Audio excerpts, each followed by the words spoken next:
அனைவருக்கும் வணக்கம். நம்ம சேனலில் இன்றைக்கி பார்க்க போகிறது பார்த்திங்கன்னா வெற்றிலையினுடைய பயன்களும் மருத்துவ குணத்தை பற்றி தான் நம்ம பார்க்க போகிறோம். தொடர்ந்து நம்ம சேனலில் ஒவ்வொரு பகுதியிலும் ஒவ்வொரு பயன்களும் மருத்துவ குணத்தையும் பார்த்துக்கிட்டு வரோம். இன்றைய நாளில் நம்ம பார்க்க போகிறது வெற்றிலையும் மருத்துவ குணமும் பயன்களை பற்றி தான் நம்ம பார்க்க போகிறோம். என்னென்ன பார்க்க போகிறோம்னு பார்க்கலாங்க. முதல்ல வெற்றிலை எத்தனை வகைப்படுது அப்படின்றத பார்ப்போம். வெற்றிலை பல வகைகளாக இந்தியாவில் விளைவிக்கப்படுகிறது. வெற்றிலை பொதுவாக 4-5 வகைகளாக பிரிக்கப்படுகின்றது. ஒன்று பச்சை வெற்றிலை, இரண்டாவது வெள்ளை வெற்றிலை, மூன்றாவது கற்பூரவள்ளி வெற்றிலை, நான்காவது ஆண் வெற்றிலை, பெண் வெற்றிலை என பலவிதமாக வெற்றிலைகள் வகைகள் இங்கு பயன்படுத்தப்படுகின்றன. இது என்னென்ன வெற்றிலை என்னென்ன பயன்களை தரக்கூடியது அப்படின்றத நம்ம பார்ப்போம். கற்பூரவள்ளி வெற்றிலை என்பது கற்பூர வாசனை நிறைந்ததாக. இந்த வெற்றிலை சளி, இருமல் போன்ற சுவாச கோளாறுகளுக்கு நல்ல நிவாரணமாக இருப்பதாக சொல்லப்படுகின்றது. அதுக்கப்புறம் பார்த்திங்கன்னா பச்சை வெற்றிலையை பற்றி நம்ம பார்ப்போம். இந்த பச்சை வெற்றிலை தாம்பூலத்திற்கும் நல்ல விஷயங்களுக்கும் கல்யாணம், திருமணம் போன்ற அனைத்து வரிசை தட்டுகள் வைப்பதற்கும் இந்த பச்சிலை வெற்றிலை அல்லது வெள்ளை வெற்றிலை என்று சொல்லப்படுகின்ற இது அன்றாட உபயோகத்திற்கு பயன்படுத்தக்கூடிய வெற்றிலையாக அமைந்திருக்கு. இது பொதுவாக தாம்பூலங்களிலும் அரிசி தட்டுகளிலும் வைப்பதற்காக உதவுகின்றது என்று சொல்லலாம். இது மங்களகரமாக பொருளாக கருதப்படுகிறது என்றும் சொல்லலாம். மூன்றாவதாக பார்த்திங்கன்னா ஆண் பெண் வெற்றிலை என்று சொன்னால், ஆண் பெண் வெற்றிலிருந்து காம்பிலிருந்து நடுநரம்பு வரை நுனி வரை நேராக செல்லும். பெண் வெற்றிலை என்பது நடுநரம்பு நுனி வரை செல்லாமல் பாதியிலேயே முடியும். அப்படிதான் ஆண் பெண் வெற்றிலை என்று இருவேறு வெற்றிலையாக பிரிக்கிறது. ஆத்தூர் வெற்றிலை என்று அப்படி சொல்லப்படுகிறது. பார்த்திங்கன்னா தமிழ்நாட்டின் திண்டுக்கல் மாவட்டத்தில் ஆத்தூர் பகுதியில் விளையக்கூடிய இந்த ஆத்தூர் வெற்றிலை காரத்தன்மையாகவும் மனதிற்கேட்ட புரிச்சார் போன்றதாகவும் காரத்தன்மை கொண்ட வெற்றிலையாக அமைந்திருப்பது தமிழ்நாட்டில் விளையக்கூடிய ஆத்தூர் வெற்றிலையாக சொல்லப்படுகிறது. இப்படி பல்வேறு விதமாக வகைகளாக மருத்துவ பயன்களும் கூடிய நிறைந்திருக்கக்கூடியதாக வெற்றிலை அமைந்திருப்பதை நாம் பார்த்திருக்கின்றோம். அடுத்து நம்ம பார்த்திங்கன்னா பொதுவாக வெற்றிலையின் மருத்துவ பயன்களை தொடர்ந்து நம்ம சேனலில் இப்போ பார்க்கலாம். அடுத்து இப்போ முதல்ல நம்ம பார்த்தது எத்தனை வெற்றிலை இருக்குது, அதனுடைய எத்தனை வகைகள், அது என்னென்ன தனித்துவம் வாய்ந்தது அப்படின்றத பார்த்துருந்தோம். இப்போ பார்த்தா வெற்றிலையுடைய முக்கிய மருத்துவ நன்மைகளை நம்ம பார்த்துருக்கோம்.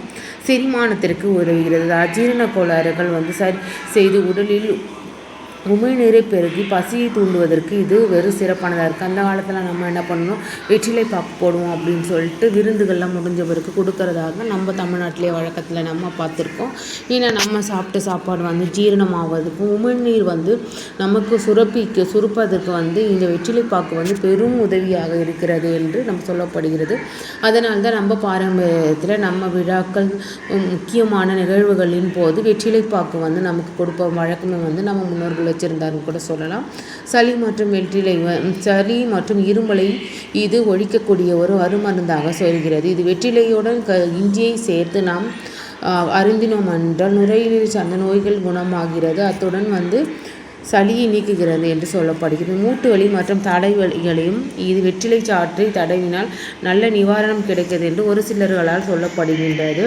வெற்றிலையிலிருந்து எடுக்கக்கூடிய சாறை அந்த முட்டி வலி போன்ற இடத்திலெல்லாம் நம் தடவினால் இந்த நிவாரணம் கிடைக்கிறது என்று சொல்லப்படுகின்றது. முக்கியமாக பல ஆரோக்கியங்களை நிறைந்த வெற்றிலையை நம்ம பார்த்துட்ருக்கோம். இப்போ அது இன்னொரு முக்கியமான வாய் துர்நாற்றத்திற்கும் வாய் ஆரோக்கியத்திற்கும் வெற்றிலை உறுதுணையாக இருக்கிறது என்று மருத்துவர்களாலே சொல்லப்படுகின்ற அளவுக்கு பெருமைக்கு வாய்ந்ததாக இந்த வெற்றிலை அமைந்திருப்பதை நாம் பார்க்கின்றோம். துர்நாற்றத்தை போக்கு ஈறுகளை பயன்படுத்துவதற்கு இந்த வெற்றிலை நமக்கு பெருந்துணையாக உதவுகிறது. அத்துடன் பார்த்திங்கன்னா மலச்சிக்கல்கள் போன்ற அனைத்து வித பிரச்சனைகளும் குடல் சார்ந்த பிரச்சனைகளை அனைத்தையும் இந்த வெற்றிலை தீர்க்கிறது என்று சொல்லலாம். இப்படி பலவிதமான நன்மைகளை தரக்கூடியதாக மருத்துவ பயன்களும் கொண்டதாக இந்த வெற்றிலை அமைந்திருப்பதை நாம் காணலாம்.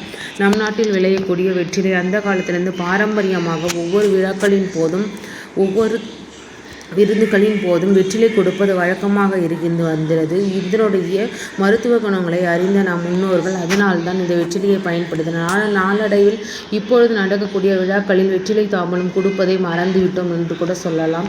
நாம் பாரம்பரியத்தில் மறந்ததால் இத்தனை விதமான பயன்களையும் நாம் பெற முடியாமல் இருக்கிறோம் என்பதே உண்மை. இதை தொடர்ந்து வெற்றிலையுடைய பயன்களை நம்ம பார்த்துருக்கோம். இவ்வளோ பயன்களை கொடுக்கக்கூடிய வெற்றிலையை நாமும் உட்கொள்ள வேண்டும் என்று ஆரோக்கியமான வாழ்வை வாழ்வோம். நிச்சயமாக இது போன்ற நம்ம கொடுக்கின்ற தகவல் எல்லாமே உங்களுக்கு பயனுள்ளதாக இருக்கும் அப்படின்னு நினைக்கிறேன். தொடர்ந்து இது போன்ற பயனுள்ள தகவல்களை பற்றிய நமது சேனலில் நீங்கள் இணைந்திருங்க. மறக்காமல் நம்ம சேனலை லைக் பண்ணுங்கள், சப்ஸ்கிரைப் பண்ணுங்கள், ஷேர் பண்ணுங்கள். மீண்டும் ஒரு பதிவோடு உங்களை மீண்டும் சந்திக்கிறேன். இன்று வெற்றிகளை இருக்கக்கூடிய வெற்றிலினுடைய பயன்களும் மருத்துவ குணத்தையும் நம்ம பார்த்திருக்கோம். நன்றி. மீண்டும் சந்திப்போம்.